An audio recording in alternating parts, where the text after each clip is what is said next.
F&O में हम लगातार सक्सेसफुली ट्रेड करना चाहते हैं, इस मार्केट से काफी अच्छा कैपिटल अर्न करना चाहते हैं, तो क्या वो विकल्प है जिसको लेके हम चल सकते हैं और लंबे समय तक इस मार्केट में सक्सेसफुली ट्रेड कर सकते हैं। तो आज के वीडियो में इसी को हम जानने की कोशिश करेंगे। तो अब इस वीडियो को मैं शुरू करूं उससे पहले इस चैनल पे हेजिंग से रिलेटेड काफी सारे मैंने वीडियो अपलोडेड कर रखे हैं और यहाँ पर काफी सारे पेड वीडियो भी मैंने क्रिएट करे हैं जो अपने आप में काफी नॉमिनल चार्जेस पे हैं और काफी नॉलेजेबल हैं। सारे वीडियो हैजिंग से रिलेटेड हैं, चाहे निफ्टी हो, बैंक निफ्टी हो, स्टॉक्स हो। यहाँ अगर आप उन वीडियो को लेना चाहते हैं उसकी डिटेल जानकारी इस वीडियो के नीचे डिस्क्रिप्शन में दे रखी है। जैसा कि हम जानते हैं फ्यूचर एंड ऑप्शन में पर डे काफी बड़े पैमाने पर काफी बड़े वॉल्यूम पर यहाँ पर काम होता है और काफी ट्रेडर फ्यूचर एंड ऑप्शन में ऑलरेडी ट्रेड कर रहे हैं या काफी ट्रेडर इस फ्यूचर एंड ऑप्शन में ट्रेड करना चाहते हैं। उसका रीजन ये है जो इतने बड़े पैमाने पर यहाँ पर वॉल्यूम होता है पर डे कि भाई लोगों को यहाँ कम पैसे में ज़्यादा पैसा कमाने की एक अपॉर्चुनिटी नज़र आती है कि जैसे अगर हम फ्यूचर में ट्रेड कर रहे हैं तो यहाँ हमारा मार्जिन में काम हो जाता है, कम पैसे में ज़्यादा क्वांटिटी पे हमको काम करने का मौका मिल जाता है। तो हमको यहाँ लगता है कि भाई कम पैसे में एक ज़्यादा पैसा कमाने की हमारे हाथ में अपॉर्चुनिटी है, तो काफ़ी ट्रेडर फ्यूचर एंड ऑप्शन में यहाँ पर ट्रेड करते हैं। लेकिन यहाँ पर रिस्क भी उस रेशो में हमारी बढ़ जाती है। कम पैसे में हम काम कर रहे हैं, ज़्यादा पैसा कमाने का मौका है, लेकिन रिस्क भी उस रेशो में हमारी यहाँ पर बढ़ गई। तो भाई हम फ्यूचर एंड ऑप्शन में तो ट्रेड करना चाहते हैं, लेकिन यहाँ पर हम अनवांटेड रिस्क लेके यहाँ पर ट्रेड नहीं करना चाहते, क्योंकि जैसा मैं कहता हूँ इस मार्केट का कोई भरोसा नहीं, कभी भी किसी भी समय ये कहीं भी जा सकता है। कई वीडियो में जैसा मैंने कहा है उसका रीज़न ये है कि भाई मार्केट 3:30 बजे क्लोज हो गया, अगले दिन सुबह 9 बजे ओपन हुआ, उस बीच में काफ़ी लंबा टाइम ड्यूरेशन रहता है। फ्राइडे को मार्केट क्लोज हुआ, 2 दिन बाद ओपन हुआ, उस बीच में काफ़ी लंबा टाइम ड्यूरेशन है। और उस टाइम ड्यूरेशन में अगर उस मार्केट से रिलेटेड कोई पॉजिटिव या नेगेटिव न्यूज़ आ गई तो अगले दिन कितनी भी बड़ी gap up gap down opening यहाँ पर हो सकती है। और अगर हमारी यहाँ पर कोई भी फ्यूचर एंड ऑप्शन की पोजीशन ओवरनाइट कैरी हमने कर रखी है तो यहाँ सडनली हमको बड़ा प्रॉफिट भी हो सकता है और काफ़ी बड़ा नुकसान भी हो सकता है इस gap up gap down opening के कारण। तो यहाँ पर रिस्क हमारी हमेशा बनी रहेगी। तो हम क्या कर सकते हैं कि भाई हम एक मिनिमम रिस्क पे काम करें, हमारी रातों की नींद भी खराब नहीं हो कि भाई हमारी कोई पोजीशन क्रिएट है अगले दिन गैप अप गैप डाउन नहीं हो जाए। ऐसा नहीं होना चाहिए कि हमने कोई पोजीशन क्रिएट करी, रात को सोने की जगह हम ये देख रहे हैं यूरोप कहाँ चल रहा है, अमेरिका का बाजार कहाँ चल रहा है। क्योंकि मेरा ये मानना है कई ट्रेडर ऐसे होते हैं ट्रेड डालते से यहाँ पर डरना शुरू कर देते हैं, तो डर डर के काम करने के बजाय काम नहीं करना ज़्यादा बेटर होता है। तो भाई क्या वो विकल्प है जिसको हम लेके यहाँ पर चलें और इस मार्केट में एक लंबे समय तक सक्सेसफुली यहाँ पर ट्रेड कर सकें, और जो हमारा मेन मोटो है कि भाई इस मार्केट से कुछ अर्निंग करना। तो हेजिंग ही एक बेस्ट विकल्प होता है जो मुझे यहाँ पर नज़र आता है कि भाई अगर हम फ्यूचर एंड ऑप्शन में ट्रेड करते हैं तो हेजिंग ही एक बेस्ट विकल्प है जिसको लेके हम यहाँ पर चल सकते हैं। अब हेजिंग क्या होता है? हेजिंग एक्चुअली अपने आप में एक कॉम्बिनेशन होता है। अब यहाँ पर अगर हम सरल तरीके से समझें, मान लो मैं फ्यूचर एंड ऑप्शन में कोई पोजीशन क्रिएट करना चाहता हूँ। अब मेरे को लग रहा है मार्केट ऊपर की तरफ जाएगा, तो यहाँ पर फ्यूचर में मैंने कोई पोजीशन क्रिएट करी, लेकिन ये कोई कंपलसरी नहीं कि जो मेरा प्रिडिक्शन है वो सही हो जाए, वो गलत भी हो सकता है मेरा प्रिडिक्शन। तो बाय चांस अगर मेरा प्रिडिक्शन गलत हो गया तो यहाँ पर जो मेरी प्राइमरी पोजीशन मैंने क्रिएट करी है उसमें मुझे एक बड़ा कैपिटल लॉस भी लग सकता है। तो अब उस प्राइमरी पोजीशन को कवर करने के लिए यहाँ पर कि बाय चांस अगर मेरा प्रिडिक्शन फेल होता है तो जो मेरी प्राइमरी पोजीशन में कैपिटल लॉस लग सकता है, उस लॉस की रिकवरी किस तरीके से हो। तो उस लॉस की रिकवरी के लिए उसके साथ में एक और मैंने सेकंड पैरेलल पोजीशन क्रिएट कर ली कि बाय चांस अगर मेरा प्रिडिक्शन फेल होता है तो ये मेरी प्राइमरी पोजीशन में अगर मुझे नुकसान लग रहा है तो ये जो दूसरी मैं सेकंड पैरेलल पोजीशन क्रिएट कर रहा हूँ इसमें से प्रॉफिट मुझे मिलने लगे। तो जो प्राइमरी पोजीशन में लॉस लग रहा है, जो वहां मुझे डैमेज हो रहा है, उस डैमेज की रिकवरी यहाँ पर सेकंड पैरेलल पोजीशन से हो जाए।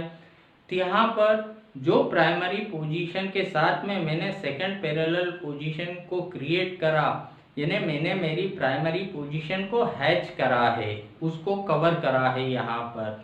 तो यहाँ पर इस तरीके से हम हमारी पोजीशन को हैच करके काम करते हैं, तो उसको हेजिंग कहा जाता है यहाँ पर।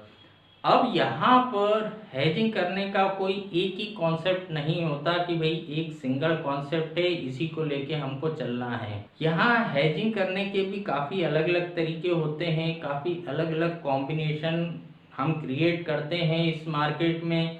चाहे फ्यूचर के साथ ऑप्शन का कॉम्बिनेशन क्रिएट करें या ऑप्शन के साथ ऑप्शन का कॉम्बिनेशन क्रिएट करें, अलग अलग सिनारियों के हिसाब से यहाँ पर हम अलग अलग कॉम्बिनेशन पे काम करते हैं। हेजिंग से रिलेटेड जो कॉम्बिनेशंस होते हैं हमारे नॉलेज में कई जगह से आते हैं। कई बार हम टीवी देख रहे हैं, टीवी पे कुछ हेजिंग से रिलेटेड कॉम्बिनेशन हमारे नॉलेज में आया, या यूट्यूब में तो काफ़ी सारे वीडियो अपलोडेड हैं हेजिंग से रिलेटेड, वहाँ से हमारे नॉलेज में कोई भी कॉम्बिनेशन आया। तो यहाँ पर जब भी हमारे नॉलेज में कोई भी कॉम्बिनेशन आता है या हम किसी भी हैच पे या किसी कॉम्बिनेशन पे काम करना चाहते हैं, तो काफ़ी इम्पोर्टेंट पॉइंट होते हैं जो हमारे पहले से क्लियर होना चाहिए। वो अगर वो सारे पॉइंट हमारे पहले से क्लियर होते हैं तो यहाँ पर काम करने में एज सच हमको कोई परेशानी नहीं जाती।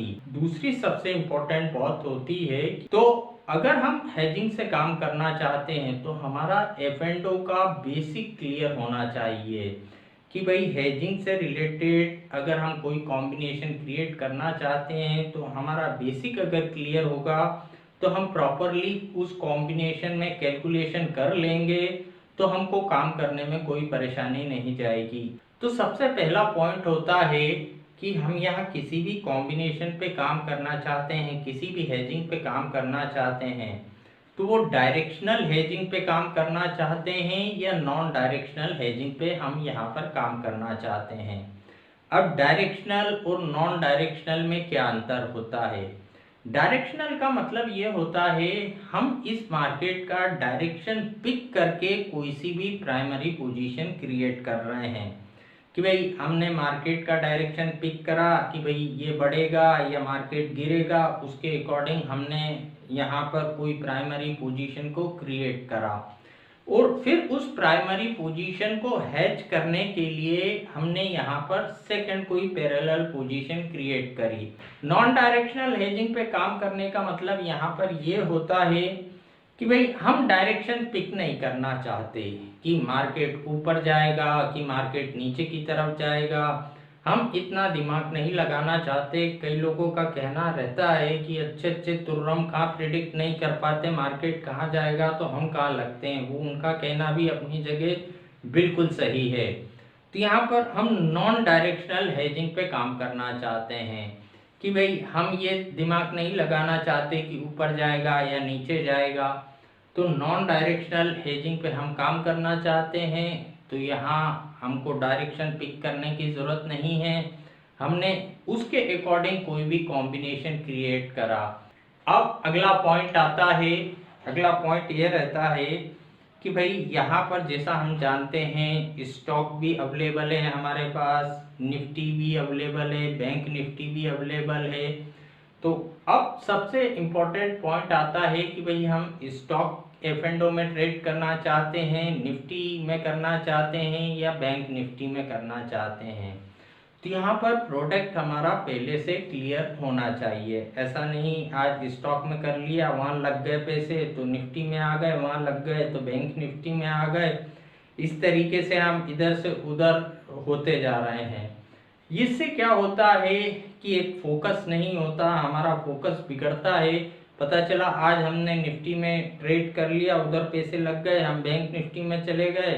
अगर उधर ही कंटिन्यू निफ्टी में करते तो सेकंड अटेम्प्ट में वहां हमको पैसे मिल सकते थे।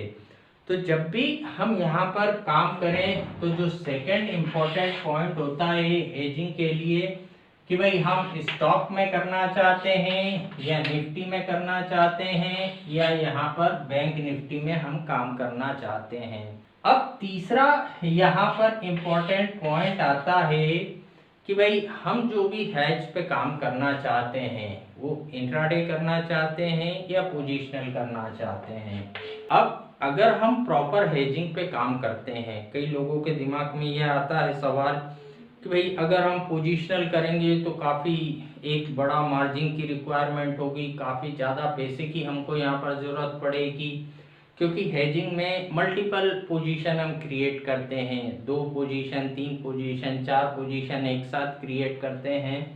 और यहाँ पर कई बार ऑप्शन को राइट करके भी हेजिंग हम क्रिएट करते हैं और ज़्यादातर हेजिंग ऑप्शन को राइट करके ही बनती हैं। तो हमको ज़्यादा पैसा लगेगा ऐसा नहीं है। अगर हम प्रॉपर कवर्ड पोजीशन पे काम कर रहे हैं, प्रॉपर हमने अगर उस पोजीशन को हैच कर रखा है तो रिक्वायर्ड मार्जिन काफ़ी कम लगता है। तो यहाँ पर ऐसा नहीं कि हमको काफ़ी ज़्यादा पैसा लगेगा, हम तो सिर्फ इंट्राडे करेंगे।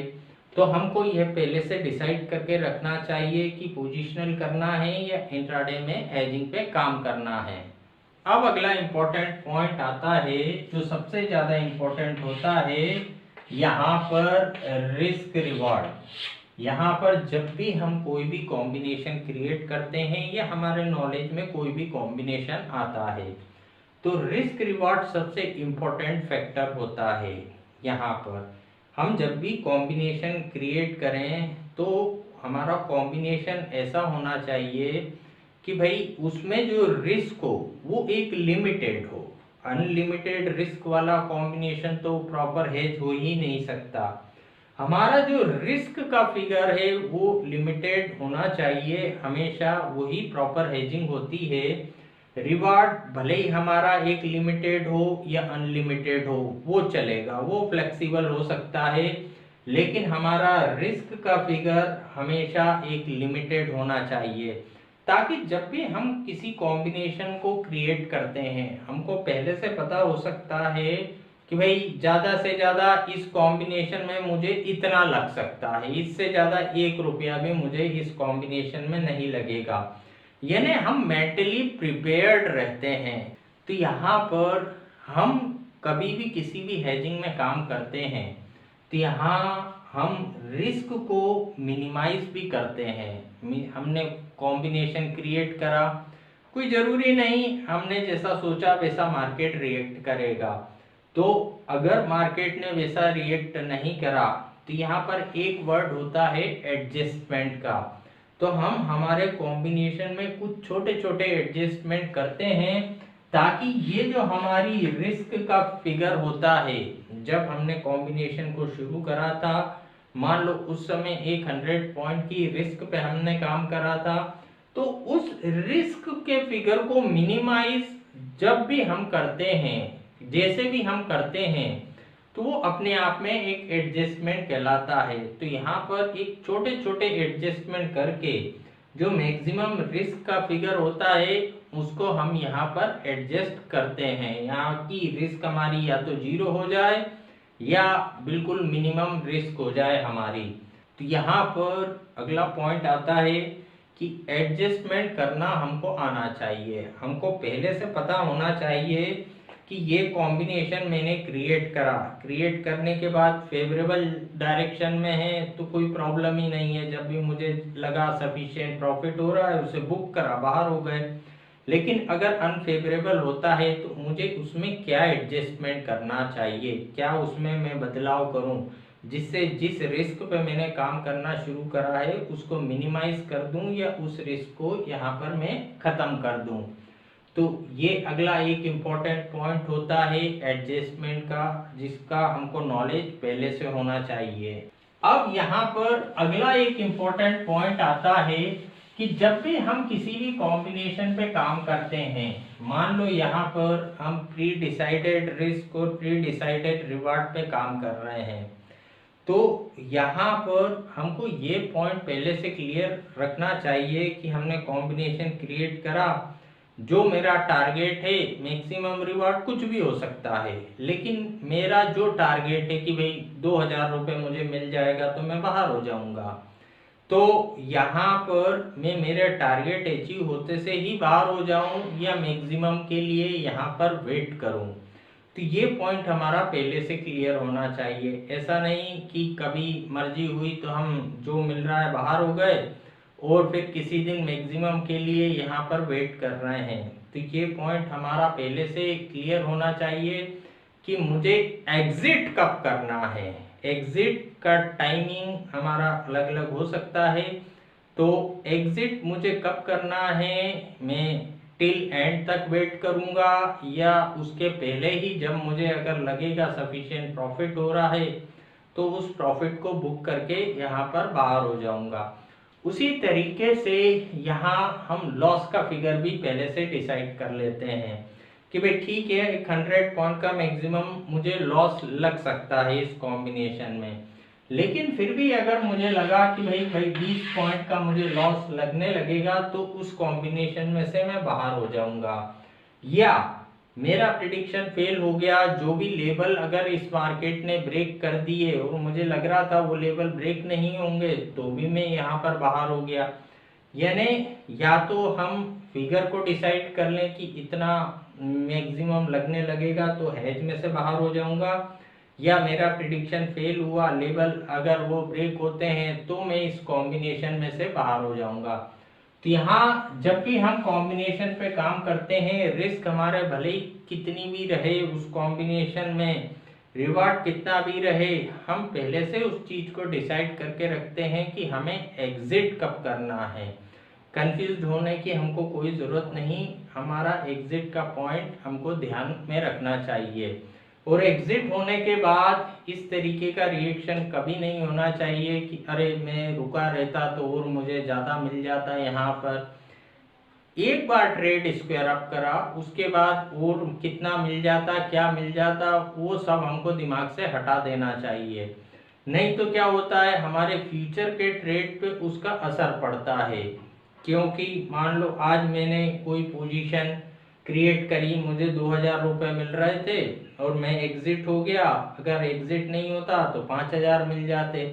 तो ये बात मेरे दिमाग में रह गई और अगले ट्रेड में 2000 मिल रहे थे, मैं एग्जिट नहीं करा, लेकिन 2000 के बाद वो फिगर 0 हो गया, यहाँ पर मुझे कुछ नहीं मिले। तो यहाँ पर पिछले ट्रेड का असर हमारे अगले ट्रेड पर नहीं पड़ना चाहिए। उसका सबसे सही तरीका है कि जो ट्रेड स्क्वायर अप कर दिया उसको हम यहाँ पर भूल जाए, क्योंकि यहाँ पर मार्केट का हर दिन बिहेवियर अलग होता है। कल का जो मार्केट था वो सेम टू सेम आज का रहेगा, यहाँ पर ऐसा पॉसिबल नहीं है। अब अगला पॉइंट आता है कि जिस भी हम हेज पे काम करते हैं, कई बार क्या होता है, कुछ वर्किंग लोग होते हैं जो रेगुलर दिन भर मार्केट को वॉच नहीं कर सकते कि भाई दिन भर बाजार की चौकीदारी हम नहीं कर सकते, हमको दूसरे 50 और काम है दिन भर में। तो यहाँ पर हमको हमारे अवेलेबिलिटी ऑफ टाइम के हिसाब से ही कॉम्बिनेशन सेलेक्ट करना चाहिए। ऐसा नहीं कि हम इंट्राडे से रिलेटेड कॉम्बिनेशन पे काम कर रहे हैं, हमारे पास टाइम लेकिन दिन भर देखने का है नहीं, तो मार्केट में दिन भर में ऊपर नीचे कुछ भी हो रहा, हम एडजस्टमेंट ही नहीं कर पा रहे। तो यहाँ पर हमको वही कॉम्बिनेशन का यूज करना चाहिए हमारे अवेलेबिलिटी ऑफ टाइम के हिसाब से। अब अगला इंपॉर्टेंट पॉइंट आता है कि यहाँ पर जब भी हम किसी भी हेजिंग पे काम करते हैं तो एक ही ट्रेड में हमने अच्छी है, बुरी है, बेकार है, इस तरीके से डिसाइड नहीं करना चाहिए। किसी भी हेजिंग को, किसी भी कॉम्बिनेशन को एक नंबर ऑफ ट्रेड पे यहाँ पर हमको टेस्ट करना चाहिए। जैसा मैं कहता हूँ, कहीं से भी हमारे नॉलेज में कोई भी कॉम्बिनेशन आता है तो अब उस कॉम्बिनेशन को, सपोज मैंने कहा कि भाई एक 10 ट्रेड में मैं चेक करूंगा कि भाई 10 ट्रेड में इस कॉम्बिनेशन को मैं टेस्ट करूंगा। अब 10 ट्रेड में मैंने उसको चेक करा कि कितना सही रहा, कितना गलत रहा, 10 ट्रेड में कितने पॉइंट आए, कितने गए, ओवरऑल मेरे पास रिमेनिंग कितने बचे यहाँ पर। तो हमको एक नंबर ऑफ ट्रेड पे किसी भी कॉम्बिनेशन को टेस्ट करना चाहिए, यहाँ पर चेक करना चाहिए। नहीं तो क्या होता है, प्रॉब्लम ये आती है हमारे नॉलेज में, कोई आज कॉम्बिनेशन आया, हमने कहा चलो इस पे काम करते हैं, उसमें मान लो हमको यहाँ पर 50 पॉइंट का लॉस लग गया। हमने कहा बेकार है कॉम्बिनेशन बदलो, फिर से यूट्यूब पे वीडियो देखना शुरू कर दिए, फिर से कोई नया कॉम्बिनेशन हमारे नॉलेज में आ गया। अब हमने कहा इस कॉम्बिनेशन पे काम करते हैं, उस कॉम्बिनेशन पे काम करा, यहाँ पर पता चला पहले ट्रेड में उसमें भी पैसे लग गए, अरे बेकार है, फिर यूट्यूब पे चले गए, वहां पे कॉम्बिनेशन ढूंढना शुरू कर दिया। तो यहाँ पर इस तरीके से एक डाल से दूसरी डाल पे कूदने से कुछ नहीं होता। यहाँ पर हमको क्या होता है, कोई भी कॉम्बिनेशन हमारे नॉलेज में आए, उसको एक ड्यूरेशन में, एक नंबर ऑफ ट्रेड में उसको चेक करें, तभी हम इस मार्केट में लंबे समय तक टिके रह सकते हैं। क्योंकि किसी भी हेजिंग के कॉम्बिनेशन के साथ हमको फैमिलियर होने में समय लगता है, क्योंकि हर मार्केट के सिनारियों में जब तक वो हेजिंग का कॉम्बिनेशन हम खुद टेस्ट नहीं कर लेते, कई बार मार्केट बुल मूड में रहेगा, कई बार बियरिश रहेगा मार्केट, कई बार साइडवेज रहेगा। तो कोई सा भी कॉम्बिनेशन जब तक हर सिनारियो में हमारे खुद के द्वारा टेस्ट किया हुआ नहीं हो, तब तक हमको खुद को कॉन्फिडेंस यहाँ पर आएगा ही नहीं। और यहाँ अगर हमारा खुद के द्वारा वो टेस्ट किया हुआ है, तो हम एक कॉन्फिडेंटली ट्रेड कर लेंगे कि भाई इसको तो मैंने बुल मार्केट में भी टेस्ट करा है, बियर मार्केट में भी टेस्ट करा है, साइडवेज में भी टेस्ट करा है, ओवरऑल रिजल्ट मेरे फेवरेबल रहता है, इसको लेके मैं यहाँ चल सकता हूँ। तो आज के वीडियो में इतना ही, थैंक यू।